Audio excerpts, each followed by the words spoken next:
तो today's topic, आज का जो टॉपिक होने वाला है वो होगा why there are many gods, why there are many goddesses in Hindu religion and also in Greek religion. Hindu religion में और वेस्टर्न रिलीजन देखोगे, जिसमें पर्टिकुलरली अगर तुम ग्रीक को देखोगे एशियन ग्रीक टाइम में, तो उनके इतने सारे गॉड्स क्यों होते हैं। और एज एन एग्नोस्टिक, जो कहता है कि मैं किसी भी धर्म में नहीं मानता हूँ, जो कहता है कि भगवान है या नहीं है मुझे ये भी नहीं पता है, बस मुझे इतना पता है कि मुझे जानना है, और जिसकी कोई फिक्स बिलीव नहीं है, वो आज इस टॉपिक के ऊपर बात करने वाला है। सो आई होप तुम्हें इंटरेस्टिंग लगेगी ये चीज़ अगर नए हो तो, एंड लास्ट तक देखना, सारे लॉजिक आई होप सो तुम्हें समझ में आ जाए, तुम भी कुछ नया सीखो। देखो, जो पॉलीथिज्म होता है ना, पॉलीथिज्म मतलब होता है कि गॉड एक नहीं है। जो अगर तुम पॉलीथिज्म में विश्वास कर रहे हो तो तुम्हारे अलग डिफरेंट काइंड ऑफ गॉड्स हैं। अब जिसके डिफरेंट काइंड ऑफ गॉड्स हैं ना, उसका मतलब ये नहीं है कि उसके ना बहुत सारे गॉड्स हो गए और ना उन्होंने अपने अपने एरियाज बांटे हुए हैं। लोगों ने इसको अलग तरीके से समझा हुआ है। मेरे हिसाब से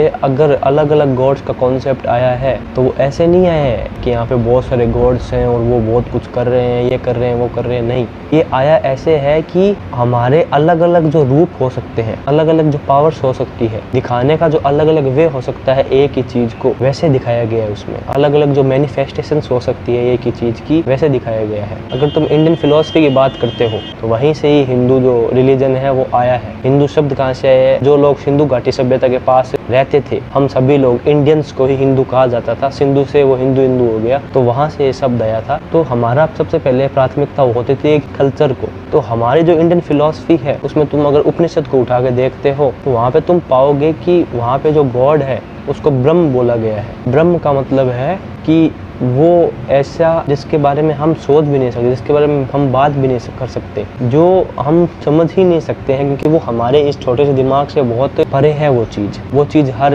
किसी में है, उसी को लोग गॉड कहते हैं। वो एनर्जी हर किसी में बह रही है, और ये डेफिनेशन दी गई है जो उपनिषद है उसमें। अब तुम कहोगे वहाँ पे तो डेफिनेशन ये दी गई है, गॉड मतलब ऐसा है जो एक ही है, वो हर चीज़ में है, वो जो मतलब बर्ड्स जा रहे हैं उनमें भी वो है, मेरे में भी वही है, और जितनी भी चीज़ें जिंदा है और नहीं भी जिंदा है उनमें भी उसी का ही एग्जिस्टेंस है, वो उसी से ही है। वो हर चीज़ में है और वो उस चीज़ के बाहर भी है। हर चीज़ गॉड भी है और हर चीज़ के बाहर भी गॉड है। वो ऐसा ब्रह्म है जिसका ना कोई रूप है, ना कोई उसकी कुछ सोच है, ना कुछ उसका कुछ आकार है, ना कुछ उसका कुछ विकार है। और दूसरी तरफ हम बात कर रहे हैं कि इतने सारे गॉड्स हैं, तो वहाँ पे भी समझाने का वे यही बताया गया है कि एक ही गॉड की अलग अलग मैनिफेस्टेशंस कर दी गई है। मतलब आम जनता को, आम इंसानों को समझाने के लिए, बुझाने के लिए कि जो एक है ब्रह्म, उसके कितने रूप हो सकते हैं अलग अलग, कितनी मैनिफेस्टेशंस हो सकती है अलग अलग, वो समझाने के लिए ये चीज़ें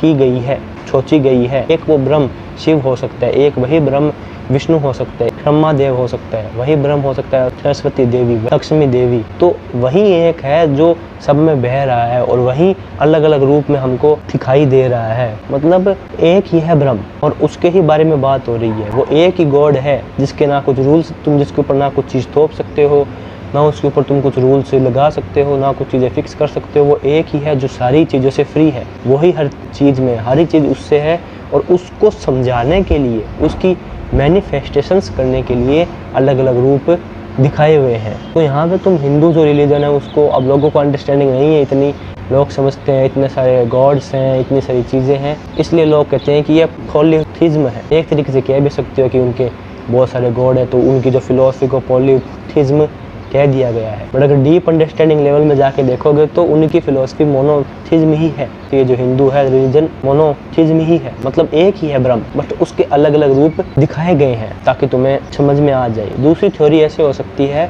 कि जो ये हमारे आसपास का है नेचर, इसको जो दिखाने का वे है, किसी ने भी जो मतलब सोचा होगा या फिर किसी ने भी लिखा होगा, उसके पीछे का आइडिया ऐसा होगा कि मतलब डिफरेंट जो गॉड्स हैं, भले वो इंडियन फिलोसफी में हो, भले वो ग्रीक फिलोसफी में हो, अलग अलग गॉड्स दिखाने का तरीका इसलिए था कि वो ये जो आसपास के हमारा नेचर है, प्रकृति है, उसको वो अलग अलग वे में दिखा सके।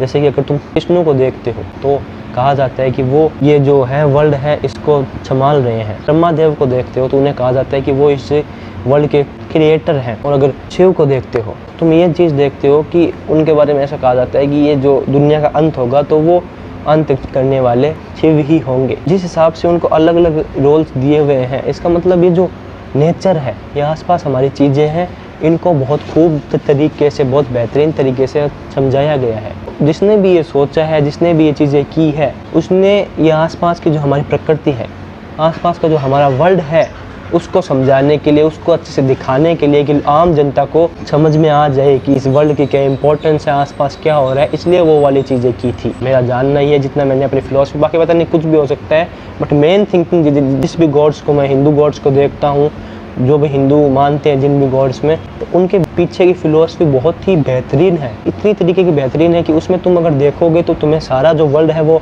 समझ में आ जाएगा। जैसे मैंने अभी तुम्हें एग्जांपल दिया है, और सरस्वती देवी को देखते हो तो वहाँ पे ज्ञान की बात हो रही है कि ज्ञान, और वहाँ पे अगर लक्ष्मी देवी को देखते हो तो वहाँ पे पैसों की बात हो रही है। दुर्गा माता को देखते हो तो वहाँ पे भी एक मतलब काइंड ऑफ शक्ति की बात हो रही है। तो तुम अलग अलग काइंड ऑफ जब उनके गॉड्स देखते हो तो तुम ये पाते हो कि वहाँ पे अलग अलग जो दुनिया है, उसके चलने का वे, उसके अंदर क्या क्या चीज़ें हैं, उसके अलग अलग क्या क्या रूप हो सकते हैं, हमारे अंदर जो हम दुनिया में देख रहे हैं उसका मीनिंग क्या है। जब तुम इंडियन फिलॉसफी में देखते हो, हिंदू गॉड्स को देखते हो, तो तुम्हें समझ में आ जाता है कि हाँ, यहाँ पे इन गॉड्स के थ्रू हमें ये बताया गया है, ये समझाया गया है कि आसपास का हमारी दुनिया क्या है। लोगों ने उसको अलग वे में लिया है, वो उनकी फेथ है, वो उनका बिलीफ है कि उनको पूछते हैं, वो उनसे कुछ चीज़ें मांगते हैं। बट अगर डीप फिलॉसफी में जाके देखो, अंडरस्टैंडिंग लेवल डीप करके देखोगे तो तुम्हें बहुत कुछ समझ में आ सकती है। यहाँ से चीज़ें, पूरी दुनिया तुम्हें आ सकती है समझ में, जब तुम अलग अलग गॉड्स को देखते हो कि अलग अलग गॉड्स क्यों बनाए। और वही यही चीज़ जो ग्रीक है फिलॉसफी, एशियंट वेस्टर्न फिलॉसफी है, उसी में यही चीज़ की गई। उसमें भी अलग अलग गॉड्स बनाए गए हैं जो दिखने में एकदम ह्यूमंस की तरह है। तो इसका मतलब ये नहीं हो गया कि गॉड एकदम इंसान है, इसका मतलब वो समझा रहे हैं कि गॉड भी ऐसे ऐसे हो सकते हैं। मतलब गॉड कुछ अलग नहीं है तुमसे, उनके समझाने का वे है, गॉड तुम में ही है। गॉड अगर तुम्हें समझना है तो तुम्हें ऐसे अलग अलग वे में तुम समझ सकते हो, बट फिर भी गॉड यहीं तक लिमिटेड है नहीं। गॉड बहुत फैला हुआ है, वो होगा तो वो एक है जो जिसके डिफरेंट रूप हो सकते हैं। उसमें से एक मैं हूँ, एक जो वीडियो देख रहा है वो है, वो जो बर्ड्स जा रहे हैं वो है, हर कोई उसी का रूप है, हर वो चीज़ में वही है। तो इस जो फिलॉसफी के साथ ये इतने सारे गॉड्स जो हैं, और लोग कहते हैं कि इसे पॉलीथिज्म कहते हैं, जितनी भी फिलॉसफी है वो इस जो सोच से आया है कि वो है तो एक ही, बट उसको दिखाने का नेचर है, इसको समझाने का वे अलग अलग हो सकता है। तो वे में ये जो है नेचर, इसको हम देख सकते हैं। मैसेज आई होप तुम्हें समझ में आ गया होगा, आई होप तुम्हें अच्छे से समझ में आ गया होगा। अब अगली बार अगर तुम्हें हिंदू गॉड्स को देखना है, फिर शिव, विष्णु, ब्रह्मा, सरस्वती देवी, लक्ष्मी देवी, काली माता को देखना है, तो तुम उनके पीछे की जो फिलॉसफी है, जो कहानी है उनके पीछे की, और जो चीज़ें हैं उनको देखो कि वो चीज़ें ऐसी क्यों हैं। मान्यताएं हैं जो है चीज़ें, उनसे हटके तुम अब उनको देखने का जो वो है वो ये भी कर लो।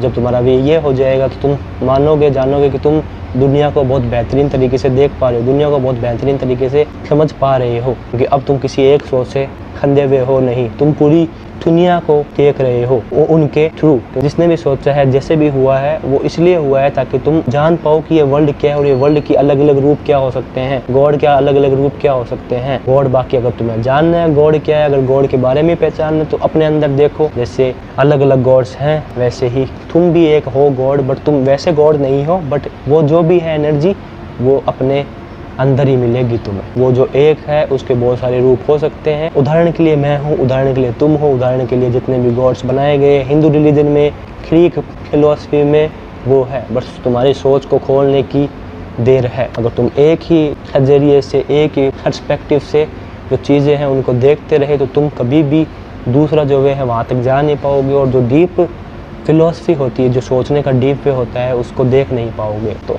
चीज़ों को ऐसे देखना भी स्टार्ट करो। I hope you understand. मिलता हूँ अगली वीडियो में, तब तक के लिए मस्त व्यस्त ऐसे देखते रहो, ऐसे ही फिलोसफिकल, ऐसे ही साइकोलॉजिकल और सोशल इश्यूज़ और लाइफ की प्रॉब्लम्स, टॉक्स, सबकी बात होती है, जिससे तुम्हारा ये हो जाए विकास और कुछ ज़रूरी चीज़ें तुम्हें समझ में आ जाए। मज़े में रहो, बाय।